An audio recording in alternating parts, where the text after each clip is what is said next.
Bonjour et bienvenue dans ces favoris du mois. Donc là c'est un mois un peu particulier, actuellement j'en fais un tous les mois, mais là dernièrement j'ai eu des petits soucis personnels qui ont fait que je n'ai pas pu tourner les vidéos à temps. Du coup ce n'est pas grave, je me rattrape quand même avec des favoris de septembre et d'octobre 2024. C'est parti.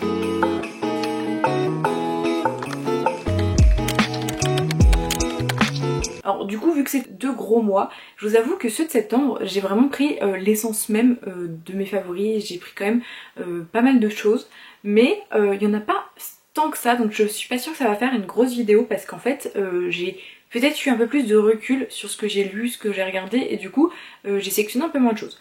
Mais j'ai sélectionné quand même deux animés. Alors tout d'abord, la saison 2 de Jujutsu Kaisen. Alors oui, je l'ai déjà regardée, sauf que là je suis en train de la re-regarder avec un copain et du coup je le kiffe total. Et là je viens de le finir, donc c'est vraiment l'élément clé de ce mois au niveau d'animé, parce qu'en fait Jujutsu Kaisen c'est un manga que j'aime beaucoup, mais c'est un animé aussi que j'aime énormément. Et la saison 1 est très cool, la saison 2 est tout aussi cool, et vraiment tous les sentiments, tous les combats qui sont waouh sont toujours aussi impressionnants pendant mon revisionnage. Pour ceux qui ne connaissent pas Jujutsu Kaisen, on va suivre des jeunes gens qui sont dans une école d'exorcistes. Il y a Yuji Itadori qui de base était un petit peu lambda, il a bouffé un doigt, et sauf que ce doigt en fait ça le transforme en Sukuna, un grand démon d'il y a 1000 ans qui est super impressionnant et genre qu'il faut mettre un peu hors de ta nuire. Et c'est à ce moment là que Gojo Satoru, un superbe exorciste qui est leur professeur et qui est genre le plus fort du monde, va un peu plaider sa cause et va faire en sorte que Yuji Itadori va pouvoir vivre et pouvoir devenir exorciste. Et ça va être un petit peu ce début des histoires. Il va y avoir pas mal de choses entre les exorcistes et les fléaux qui sont un peu les démons, tout ça. Bref, c'est très très cool, j'adore cette histoire, et bah revoir cette histoire m'a d'autant plus plu. Et le deuxième animé que je vais vous parler est Dandadan. Je vous en avais parlé dans les animés que je voulais voir, il y avait Dandadan, mais je vous avoue que Dandadan, le premier manga, le premier tome, je l'ai bien aimé, mais sans plus, et je me suis dit est-ce que je me lance dans un gros shonen, et j'ai préféré abandonner tout de suite. Et je me suis dit c'est sûr ça va sortir en animé parce que c'est gros shonen, mais je vais regarder l'animé. Franchement l'animation elle est incroyable, l'histoire je la trouve très très cool. Donc dans Dandadan on va suivre du coup deux personnages, une personne qui croit au paranormal et une personne qui croit aux extraterrestres. Ces deux personnes vont vouloir se prouver l'un l'autre que ça n'existe pas.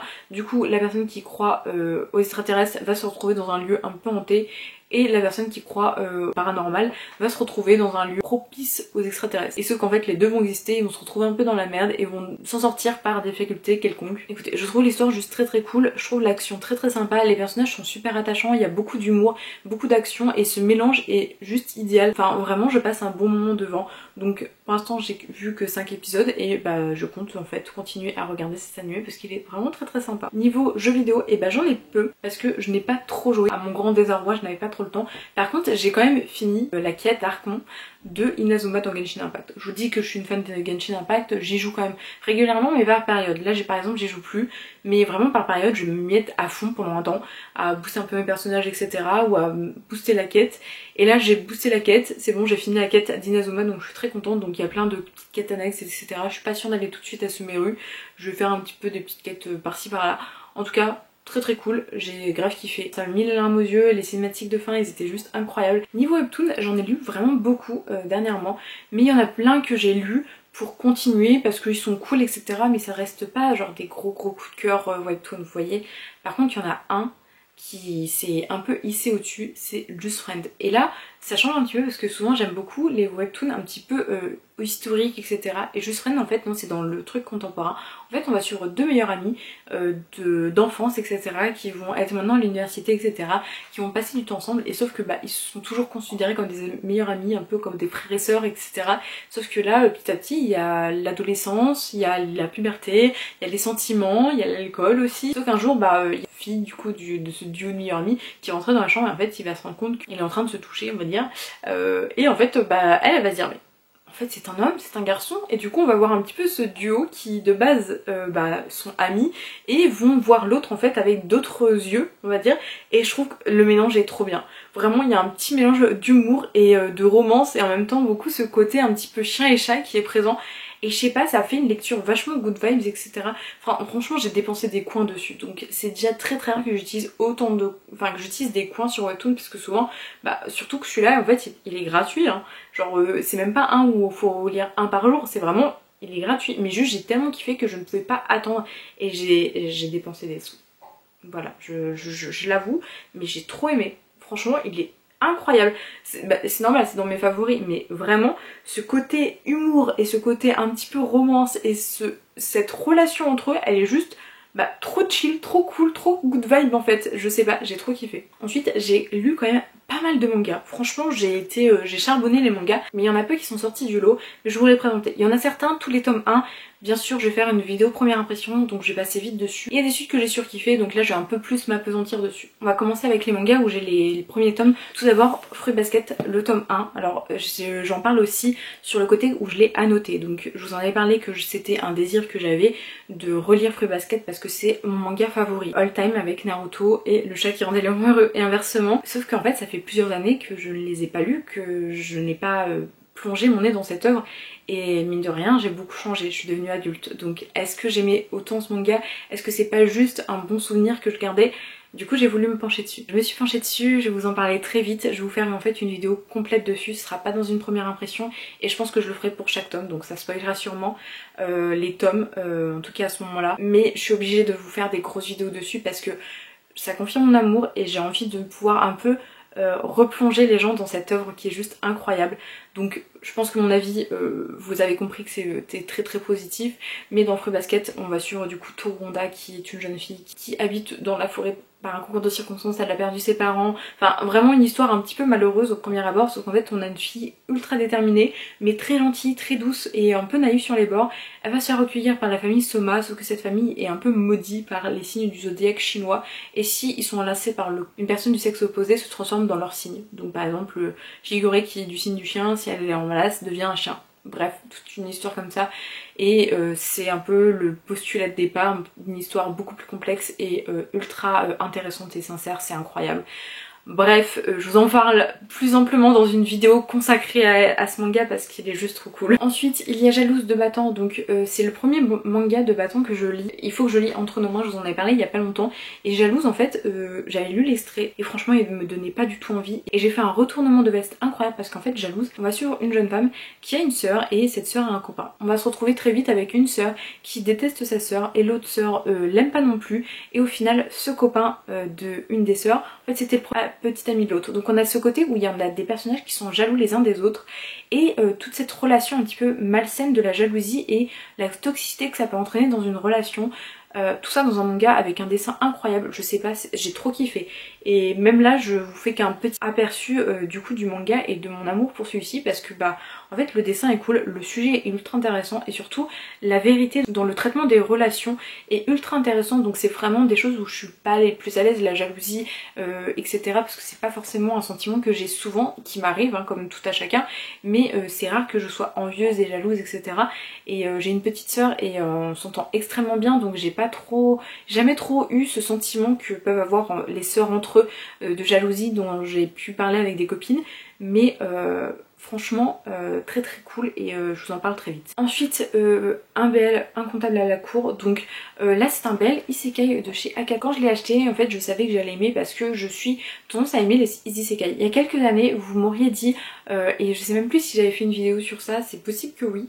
Si je le retrouve, je le mets dans la barre d'infos, mais c'était une idée de vidéo que j'avais sur le fait que je n'aimais pas les isekai parce que franchement ça me saoulait, je trouvais qu'il n'y avait aucun intérêt à cela et en fait au fur et à mesure du temps c'est une mécanique que j'aime de plus en plus parce que je trouve qu'elle est de mieux en mieux exploitée. On se retrouve avec des mangas qui de base ont un début de mécanique qui permet en fait de confronter deux univers et deux mondes. Donc là on a un personnage qui est comptable, qui se tue au travail etc. et par un concours de circonstances se retrouve dans un monde un peu fantasy etc. Et en fait lui il veut retourner dans ce rôle de comptable et en fait va être comptable, sauf qu'il y a un autre chevalier etc. C'est un boys love, on va déjà avoir une relation juste de personnes qui vont bien s'entendre l'un avec l'autre et en fait on va continuer à les suivre etc. Écoutez, je suis extrêmement curieuse de la suite, en tout cas j'aime beaucoup l'œuvre, j'aime beaucoup les dessins aussi et j'ai très hâte de vous en parler un peu plus. Ensuite il me semble que je vous avais parlé de L'amour est au menu, le tome 1, je sais pas si c'était dans une première impression ou dans des favoris, mais je vous en avais parlé et là j'ai lu le tome 2 et je peux vous assurer que j'aime vraiment cette histoire. Cette histoire c'est vraiment un tranche de vie Yuri, mais tellement bien abordé parce qu'en fait par les histoires de vie, par leur quotidien entre cuisine et repas partagés, on va avoir des questionnements sur l'identité sexuelle, on va avoir des questionnements sur l'apparence, sur la famille et sur les appréciations des uns des autres, sur le fait de passer du bon temps avec quelqu'un et que ce temps passé est un temps de qualité que tu n'as pas envie de sacrifier. Enfin bref, j'ai adoré ce tome. Je trouve qu'on a vraiment une relation qui se fait étape par étape mais avec un tel plaisir et c'est trop bien. Je vous ai parlé au début qu'un manga favori est Le chat qui rendait l'homme heureux et inversement. Ce nom est extrêmement long mais j'ai eu le tome 12. Bah en fait dès que je lis un tome je suis obligée de vous le mettre dans mes favoris parce que j'adore ce manga. On va toujours suivre Fukumaru, donc qui est le jeune chat qui va avoir de liens avec son maître et un petit peu aussi cette peur de ne plus être l'objet de toute son adoration et je trouve ça très attendrissant, très mignon et on voit qu'il y a quand même une certaine peur, etc., l'abandon, etc. Donc on a beaucoup de notions sur l'animal en lui-même, mais on a aussi une notion de quelqu'un qui veut se lancer dans la musique avec genre toute cette notion de groupe et aussi d'identité d'amis en ligne, d'harcèlement un petit peu à l'école, etc., du fait de se sentir un petit peu hors des cases qui est présent. Enfin c'est un manga qui aborde par des tranches de vie pas mal de sujets intéressants plus ou moins profondément, ça revient sur le devant de la scène, ça se remet en retrait, etc., et ça permet en fait d'avoir un manga qui est très équilibré et qui apporte tout un tas de panels de sujets en fait, parce qu'en fait on suit du quotidien et dans le quotidien il se passe des choses et ça peut nous toucher et franchement ce manga, bah moi il me touche en plein cœur. Franchement il me touche en plein cœur et je le trouve ultra bien construit et ultra beau et le scénario est incroyable, les personnages sont attachants et pourquoi vous ne lisez pas encore Le chat qui rendait l'homme heureux et inversement, vraiment une pépite à mes yeux. Ensuite, The Bugle Call, le tome 3. Donc alors, je vous avais déjà donné un très bon avis sur ce manga, sur le premier tome quand j'avais fait une première impression parce que c'est de la dark fantasy, parce que je suis quand même plutôt fan de ce genre. Mais là maintenant j'ai lu le tome 2 et maintenant le tome 3 et avec ce tome 3 on confirme mon amour pour cette œuvre. Parce que dans ce manga on va suivre du coup des personnages qui sont un peu les branchus et qui peuvent avoir un peu des pouvoirs et chacun a un peu son pouvoir, son identité. Et on va suivre des personnes qui vont essayer de se battre contre un branchu genre très très fort et on va suivre tout un groupe de branchus qui se retrouvent un peu sous la coupe de quelqu'un qui vont se battre et sur des combats un peu médiévaux, tout ça, sauf qu'il y a aussi des pouvoirs, etc. Dans ce tome, je trouve qu'on a pas mal de personnages qui sont mis en lumière, où on en apprend un peu plus sur eux. Donc ça veut dire qu'on a un peu plus d'appréciation de leur part, on a tendance à les aimer un peu plus, et on découvre un peu plus sur la manière dont ils fonctionnent. Donc déjà c'est juste très très cool à ce niveau-là. Mais en plus de ça, on a toute une histoire qui s'approfondit, et je trouve qu'on a un parfait équilibre parce que on nous met des informations, mais c'est pas on nous met plein d'informations dans la tête et juste on doit faire avec. C'est on nous met plein d'informations, petit à petit t'as le temps de les intégrer et de continuer ta lecture. Et le tome au final, quand je le mets comme ça, je le trouve pas si conséquent que ça. Et pourtant, pendant ma lecture, j'avais l'impression de lire un manga 2 fois plus gros parce que bah, je prenais mon temps de lecture parce qu'en fait il y a les dessins qui sont beaux, il y a le scénario qui est intéressant et qui est pas complexe mais pas non plus simple. Du coup ça permet en fait de te mettre dans une bulle sur cette œuvre qui est juste incroyable. Bref, The Bugle Call, j'adore. Maintenant que je vous ai parlé de mes mangas, on va partir sur les goodies. Alors là, j'en ai beaucoup. En fait, bien sûr, c'est les goodies, un bout, toutes ces choses un petit peu qui enrichissent une collection. Et habituellement, j'en achète peu. En fait, j'ai reçu une sélection de trucs que j'avais préco il y a presque un an. Et du coup, j'avais aussi mis d'autres choses dans ma commande. Bref, je vais vous montrer ça tout de suite. J'avais préco ces figurines Skip and Loafer, donc là de toute façon je vais vous mettre un reel juste ici où je l'ai présenté un peu mieux, comme ça vous avez un peu plus les détails. C'est une figurine que en fait je l'ai vue, j'avais tellement flashé dessus qu'il était obligatoire que je la possède, du coup je l'avais préco et dans ma préco j'avais sélectionné aussi d'autres choses et du coup je vais vous présenter, mais vraiment cette figurine je la trouve magnifique, je trouve qu'il y a du beau mouvement, je trouve qu'elle est belle, elle va super bien dans une mangatech et j'ai pas énormément de figurines, je pense vous le voyez, parce que c'est pas forcément la chose que j'aime le plus, ou alors faut que les socles soient super bien faits, qu'elles soient dynamiques, qu'elles soient belles, etc. C'est un peu compliqué, ou alors vraiment que ce soit une licence que j'adore. Donc là c'est une licence que j'adore avec tout ce côté qui me plaît et du coup je pouvais pas passer à côté, je trouve qu'il y a une trop belle dynamique. Par contre un goodies que j'aime beaucoup et que j'adore c'est les stands acryliques. Alors je sais pas pourquoi je les aime autant, peut-être parce que là on a vraiment l'image du manga qui est présente, ça prend pas énormément de place dans une mangatech, on peut le ranger facilement, on peut le ressortir comme on veut. Donc bah, j'aime beaucoup et du coup j'ai celle de... Du coup je vous mettrai quand même une image juste là, mais c'est celle de Sébastien Michaelis. Donc en fait il y avait une sorte de café pour la sortie de l'animé ou un truc comme ça. Et du coup ils avaient fait un petit peu une collab avec genre des petites oreilles de lapin et tout ça. J'ai quelque chose sur Black Butler qui est une œuvre que j'aime beaucoup, du coup je suis trop contente, je les trouve trop belles, elle est trop belle. Et toujours en lien avec Black Butler, en fait je suis vraiment très fan et c'est surtout le premier manga que j'ai acheté, lu et le premier animé, enfin vraiment toutes mes premières fois dans cette passion, c'est lié à Black Butler. Du coup j'ai une attache particulière à l'œuvre. Et sur Vinted j'avais trouvé ceci. Si je vous l'ai présenté du coup dans une vidéo où je présentais tous mes artbooks, tous ces trucs là. Et en fait c'est pour les 10 ans d'anniversaire de Black Butler, donc de 2004 à 2014, il y avait à mon avis je pense une exposition. Et du coup c'est un peu une bookshelf où en fait on va voir des éléments dessus. On va avoir des illustrations, on va voir comment est-ce qu'ils font les dessins, etc. Donc on a pas mal de choses plutôt cool, des produits un peu dérivés qui étaient sortis vis-à-vis de l'heure et tout ça. Donc vraiment c'est tout ça dans un truc super fin mais ultra beau en fait tout simplement. J'adore cette petite chose et ça complète parfaitement ma collection. Un autre goodies, mais je pourrais le mettre limite dans mes randoms, ça va faire un super bon lien, c'est cette petite chose. Cette petite chose c'est un clipper, c'est ce qu'on met sur les téléphones. Habituellement c'est les Sony Angel, les trucs comme ça, les Smishy, machin. Je suis pas fan, c'est pas mon délire, je trouve ça très mignon, etc. Mais c'est clairement pas mon délire, je les trouve pas assez mignons pour moi. À part ceux avec les chats, que je vous mets juste ici, qu'il faudrait que j'achète une fois une boîte parce que je trouve ça mignon et ils sont habillés, mais quand ils sont tout nus, je suis pas trop fan. Mais par contre, il y avait une Vermouth Fusan Smishy. De toute façon, je vous mets une image juste là de tout ce que j'ai. Parce qu'en fait, j'avais acheté plusieurs boîtes pour en fait avoir celui-ci. Et j'ai pu l'avoir avec d'autres, donc que je vais mettre un peu partout.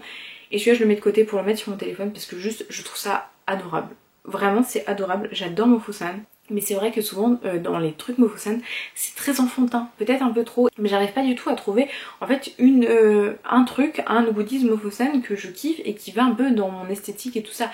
J'ai trouvé une fois un porte-brosse à dents mais j'avais pas acheté, il était super cher. Mais globalement je trouve que c'est des petites serviettes ultra mignonnes etc. Mais je suis pas assez fan de la licence pour acheter des serviettes qui coûtent super cher, pour acheter des serviettes Ghibli. Du coup au final le petit clippers là je le trouve adorable et je peux l'emmener partout et genre je peux le mettre aussi sur mon PC. Bref je suis trop fan, je le trouve trop beau et j'étais trop contente de mes achats et de faire les petites ouvertures et tout, j'aime trop. Ensuite sur mes zones favoris random, c'est que je suis enfin passée à 80%. Alors il faut savoir que je suis infirmière et du coup je travaille en 12 heures et j'ai quand même pas mal de travail. Alors mon 80% normalement il est à partir du 1er novembre, très clairement il est pas respecté, du coup je suis en sup dessus parce qu'en fait en soi on manque de personnel donc c'était un peu compliqué de me le donner.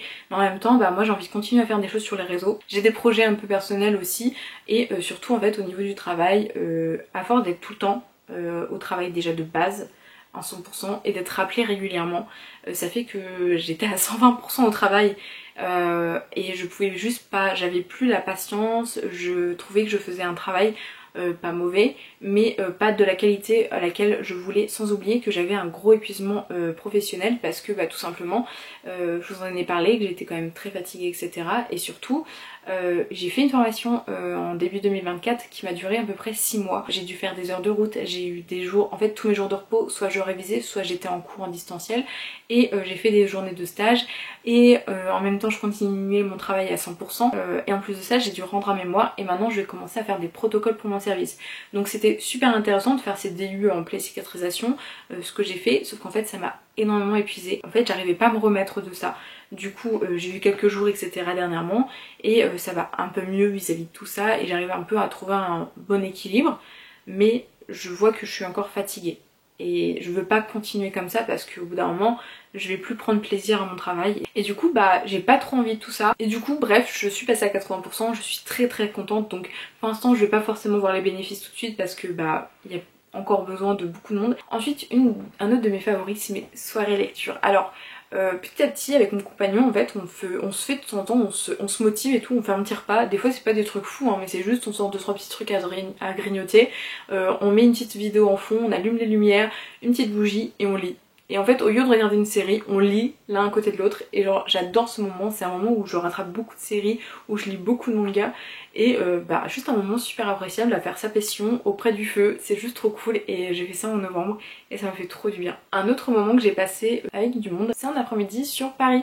Alors je monte quand même sur Paris régulièrement mais de moins en moins parce que financièrement au bout d'un moment c'est un peu plus compliqué et surtout il y a énormément de travaux. Mais il y avait le pop store d'Akata, donc j'y suis allée, c'était très très cool, j'ai beaucoup aimé, ils ont mis un peu toute leur licence, tu pouvais discuter un peu avec les gens du coup de la team Akata, ils pouvaient te conseiller sur des œuvres, ils pouvaient aussi un peu te donner leurs avis sur certaines œuvres et puis juste discuter etc. Et c'est intéressant parce que en général moi j'aime quand même beaucoup de mangas mais chaque maison d'édition ont leur ligne éditoriale, ça fait qu'il y a certains mangas dans des maisons d'édition où tu vas être un peu plus un peu plus hypée en fait, parce que bah c'est vrai que c'est pile dans ton genre et moi j'aime beaucoup les tranches de vie, j'aime bien les œuvres engagées, j'aime bien les œuvres où tu peux dégager quelque chose d'un tranche de vie. Ça veut pas dire que j'aime tout leur catalogue, mais j'aime beaucoup certaines de leurs œuvres. Du coup bah c'est trop bien comme petite matinée du coup au pop-up store où je suis pas restée super longtemps parce qu'en fait juste tu fais ton petit tour, t'es avec ta pote, tu regardes les œuvres, tu discutes un peu avec l'équipe présente sur place, en tout cas les vendeurs, tout ça, et puis ensuite bah tu repars. Et ensuite après on a mangé dans un resto de ramen, c'était trop bon. Ensuite on a fait un petit peu les... Bon bien sûr j'ai fait un tour à Pop Mart, j'ai acheté un petit truc, on a mangé un pancake et surtout j'ai passé du temps avec Constance qui est une amie qui m'est très chère à mon cœur et avec qui je passe toujours des super bons moments sur Paris, c'est trop cool et j'adore ces petits moments, enfin bref c'était trop bien. Ensuite une autre chose que j'ai fait c'est que ce mois-ci j'ai fait un énorme tri dans ma mangathèque, dans ma maison, etc. Alors pas tant dans la mangathèque, dans les mangas en eux-mêmes, mais juste à côté en fait j'avais beaucoup de choses de papeterie, de trucs art plastique, etc. parce que j'aime beaucoup, sauf que tout était en bazar, j'avais des trucs qui servaient à rien, j'avais des bouts de carton par-ci par-là, enfin c'était invivable on va dire, et j'arrivais plus à me retrouver dans les choses que j'avais, tout simplement, même surtout mes illustrations, les goodies, etc. Genre tout était un peu mélangé, un peu fouillis par-ci par-là, et très clairement bah juste tu t'y retrouvais plus. Et du coup j'ai fait un gros tri dans la maison, maintenant la maison elle est toujours rangée et surtout bah genre tout est trié et j'ai pu donner des choses par-ci, mettre des trucs dans les concours, etc. De côté pour vous et tout. Et bah franchement ça fait trop du bien de pouvoir enfin avoir de la place chez soi et de pouvoir remettre des choses et que tout soit ordonné et que tu trouves facilement les choses, parce que c'était ça qui me gênait. Et avoir un environnement aussi parce que je passe beaucoup de temps dans ma mangathèque, beaucoup de temps sur mon bureau surtout, et en fait il était en bazar complet parce qu'en fait je n'avais pas d'endroit pour ranger les choses.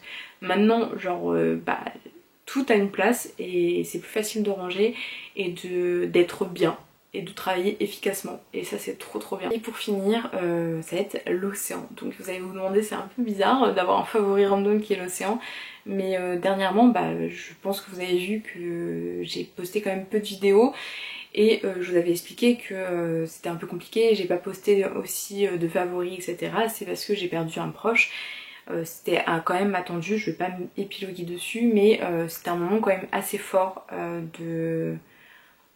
personnellement et avec ma famille, et du coup je me suis retrouvée en Bretagne pour quelques jours et c'était un moment fort tout ensemble, et en fait on est allé quand même à l'océan, et vraiment ce côté où l'océan ça me soulage et ça m'a fait tellement du bien de voir la mer, de pouvoir mettre les pieds dedans, même un peu plus que les pieds, et en fait c'est super réconfortant, et juste d'être assis, de voir l'océan comme ça et l'immensité, ça m'a fait beaucoup de bien, et je suis obligée de le mettre dans les favoris, dans le sens où bah, en fait ça m'a réconfortée, tout simplement. Vraiment c'est beau la nature, c'est beau.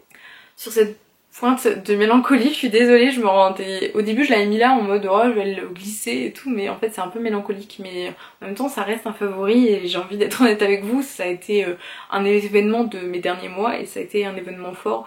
Du coup sur ce je vais m'arrêter là, on va pas épiloguer dessus non plus en 7 ans, mais voilà. Je sais pas trop comment conclure cette vidéo, à part vous dire merci d'avoir regardé cette vidéo. N'hésitez pas à me dire vos favoris du mois, animés, jeux vidéo, enfin tutti quanti. Moi je suis ultra curieuse, j'aime bien savoir un peu ce que vous aimez, parce que des fois moi ça me donne envie de lire certaines œuvres un peu plus que d'autres. Et bah juste ça fait un moment un petit peu d'échange entre nous. N'hésitez pas aussi à liker la vidéo et à vous abonner pour me soutenir, et si vous aimez mon travail, parce que je passe beaucoup de temps sur ces vidéos, on est de plus en plus nombreux et ça me fait ultra plaisir. Je vous souhaite une très bonne journée. Et surtout, prenez soin de vous.